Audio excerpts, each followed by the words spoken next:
দোস্ত চলতি বছরের শুরুতেই জীবনের নতুন অধ্যায় শুরু করেছেন তাওসান খান। মেকওভার শিল্পী রোজা আহমেদকে বিয়ে করেছেন তিনি।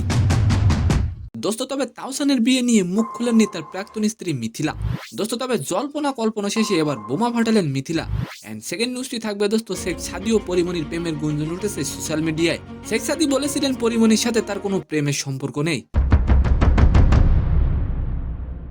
দোস্ত তবে শেখ সাদির একটি ফেসবুক পোস্ট দেখে সবাই তো এখন অবাক। তো নিউজ দুটি জানতে অবশ্যই ভিডিওটি সম্পূর্ণ দেখবেন। দোস্ত রোজাকে বিয়ের আগে মিথিলার সাথে 11 বছরের সংসার ছিল তাওসান খানের। 2017 সালে তাদের সেই সংসারে বিচ্ছেদ ঘটে। দোস্ত তবে 2025 সালে শুরুতেই নিজের জীবনের দ্বিতীয় ইনিংস শুরু করেছেন তাওসান খান। জনপ্রিয় মেকওভার আর্টিস্ট রোজা আহমেদকে বিয়ে করেছেন তিনি। দোস্ত তাওসান খান ও রোজার জুটিটি কেমন হয়েছে অবশ্যই আপনি কমেন্ট করে যাবেন।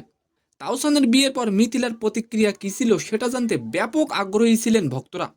দোস্ত তবে তাওসানের বিয়ে নিয়ে অবশেষে মুখ খুলেছেন মিথিলা। মিথিলা বলেন, বিয়ে নিয়ে আমার কিছু বলার নেই, এটা নিয়ে কোনো কথাও বলতে চাই না, এটা যার যার ব্যক্তিগত বিষয়। দোস্ত তিনি আরো বলেন, এটা আমার কোনো বিষয় না, এখানে আমার বলার কিছুই নেই। সেকেন্ড নিউজটি হলো দোস্ত শেখ সাদি ফেসবুকে একটি পোস্ট করেন যেখানে তিনি লেখেন, মেয়েদের ভালো লাগে না, আমি পরীর যোগ্য। আর এটি নিয়েই বর্তমানে সোশ্যাল মিডিয়ায় তোলপাড় চলছে। দোস্ত এর কিছুদিন আগে শেখ সাদি বলেছিলেন পরীর সাথে তার কোনো প্রেমের সম্পর্ক নেই।